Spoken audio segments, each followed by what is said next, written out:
Alright, we're going to be doing traditional arrow making, how to, and going to show you how it starts from a bare shaft and ends up like this.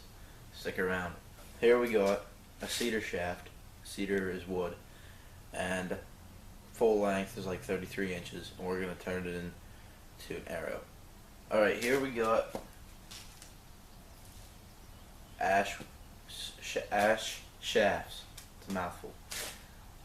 These are about $44 a dozen.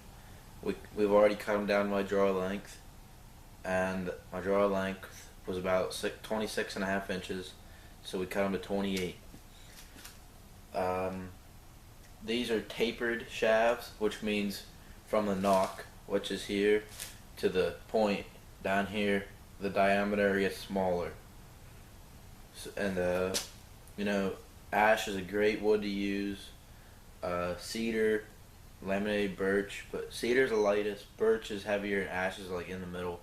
You can use like pine, just whatever you can find and scrounge up. This is a 50 pound to 55 weight spine, which means you can shoot it out of a 50 pound bow or a 55 pound bow or anything in between. They make 55, 60, anything. It's just a spine, which is pretty much the flexibility of the arrow. Because if you have a more flexible arrow and you shoot it out of a heavier bow, it's gonna move a lot, possibly even break. I don't know.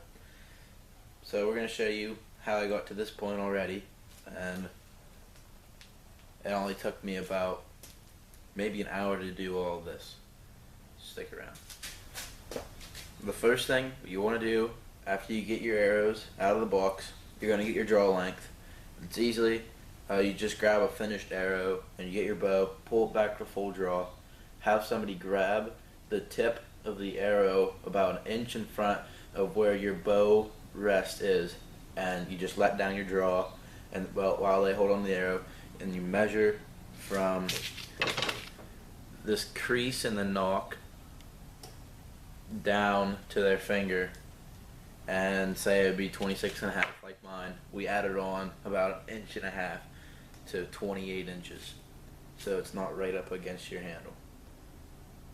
Next step, you're gonna do your knock, which is these already came done, and your point taper, which you'll slide the point, field point, broadhead on, so it fits snug. And how you're gonna do that? You're gonna use the woodchuck or a taper tool, and you're gonna there's a point slot and a knock slot, and they're both different angles. And you're gonna slide it in, turn it on, put your hand right here, nice and tight on there, and you're gonna slide it in onto the sandpaper, and you're gonna turn it so it makes a perfect tip, just like this. Next step, you're going to smooth down the arrow, and all you need is a sandpaper, and you're gonna take it and just go up and down the shaft. I'll do it with this. You just go up and down the shaft, turning it with this hand and going up and down with this one until it's nice and smooth. Whenever you have it smooth, you're going to take, I'm not sure really what it is. It's like gauze with like pine stuff on it. So you just take that up and down the shaft for whenever you're going to do your finish work. You take that up and down the shaft, and it gets all the dust off, so it makes a better finish. Whenever you do that, this is where the step I'm at. And for my arrows, I wanted to make, they're kind of like this. I wanted this to be dark from my crest up to the knock. So we took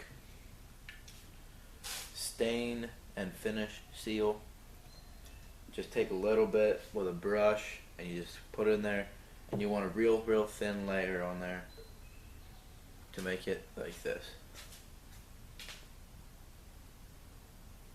Once you've done this step to every single arrow, you're going to find a clean surface, or here we just have a box where it's only touching the arrow in two places, and you can just put that right there and there, and that'll probably take, I did it last night, and This is probably about 12 hours since I've done it, and they're still wet. So probably gonna wait till tonight. Probably 24 hours to dry, and we're gonna fill up this big tube, and we're gonna take the arrow and we're gonna dip it in it.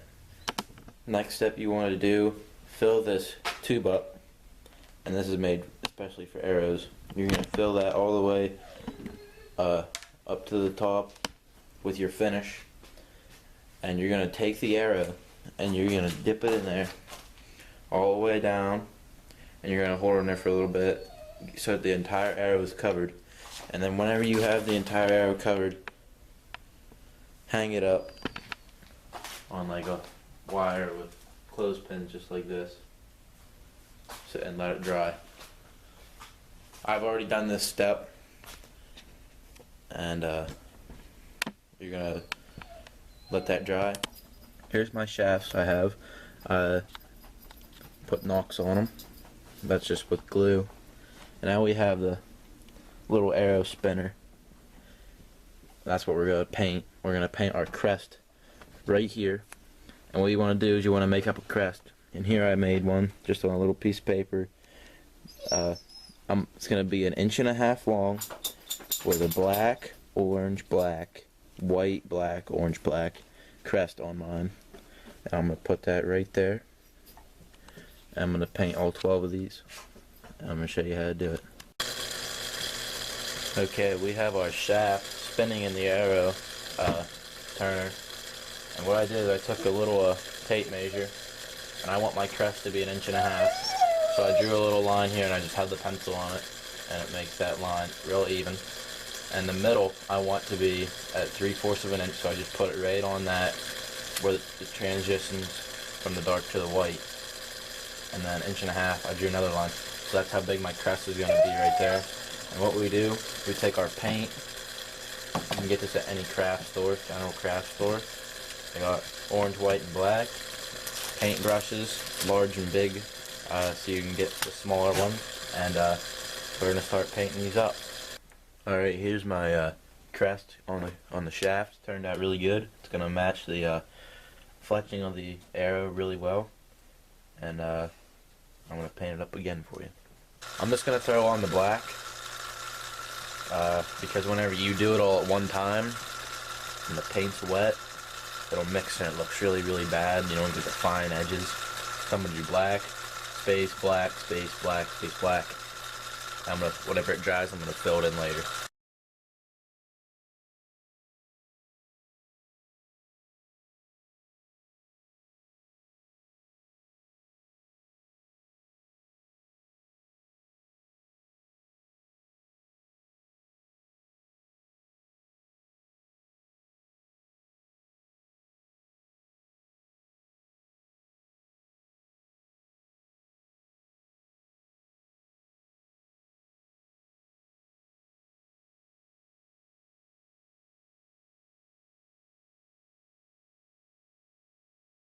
The black paint I put on dried, so we're going to put on the orange now.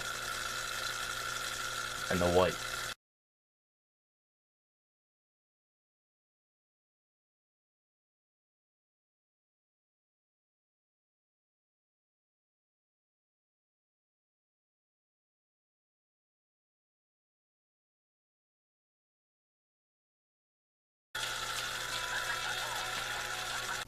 Okay, I got the dozen shafts I painted the crest on, and they dried up. They look pretty nice.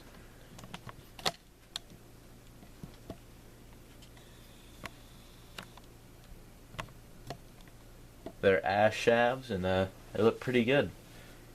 They're gonna match the fletching real good, and that's the next step we're gonna do. I'm gonna wait for these to dry, and that'll be the next step to put the fletching on and cut them up. Okay, today we're going to be putting on our fletching for my arrows. I already did this one. This is the cock feather. Have all my feathers cut up here. Orange, there's going to be 2 orange and 1 green. Green is going to be the cock feather. And you line the cock feather up with this on the arrow, on the nock. This raised piece of plastic on the nock. That's what you line your cock feather up with, like this. I'm going to show you guys how to do it here. Alright, I'm going to show you how to put the feather, put the fletching into the bracket. We lined a line up down here so we know where to stop our fletching. We're going to put that right there. And we're just going to slide that all in there.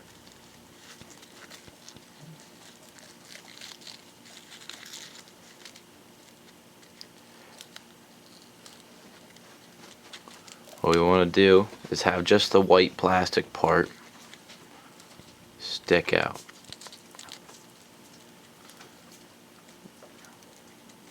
You don't want any green from the fletching showing. You can just push it in there till it's flush like this. And when it's flush, you're going to take some Duco cement glue. You're going to run a nice bead down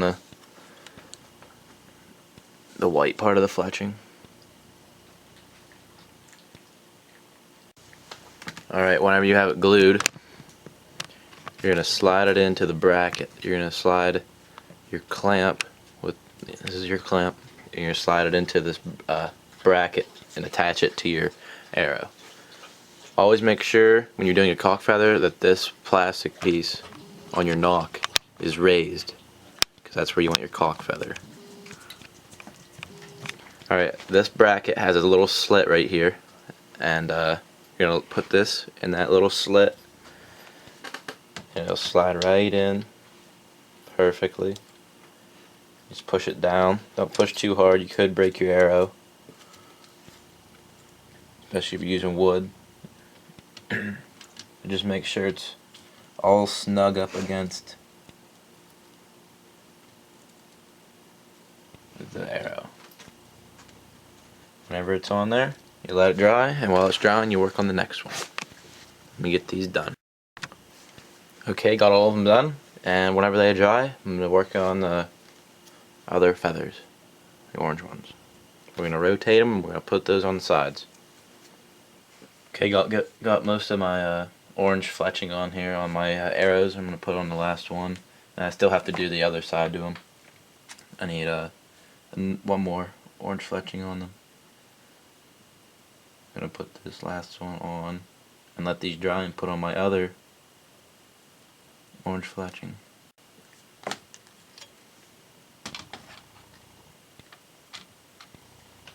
Let that sit for 20 minutes and flip them over, and we'll put on the other fletching. Okay, here's the final step after you have all your fletching on your arrow. You get a feather burner. This is a young feather burner, and you don't need to burn them. You can you get a feather chopper, and what you do is you chop your fletching, and then you put it on your shaft. Then you glue it onto your shaft. Now with this, you have the all your fletching glued onto your shaft, and you're gonna put your nock in here into this little plastic tube here, and you're gonna push it all the way back in there tight. And this is gonna be on. Whenever this is on, it's gonna get really hot. This metal right here is gonna get very hot. And I already have this done. I completely forgot to film me burning these whenever I was doing it. So just gonna show you how it's done. You're gonna have your complete fletching without. It's gonna be a complete fletch without the burn here. You can get. I'm pretty sure you can get the metal in a different size in different patterns, so you don't have to. You don't need this pattern here. You can get it probably a different pattern if you wanted it. And what you do, it's going to be really hot, and you just spin it in there really slow, and it just completely burns the plastic fletch. So now that we have this arrow completely done, let's take it out in the backyard and see how she shoots.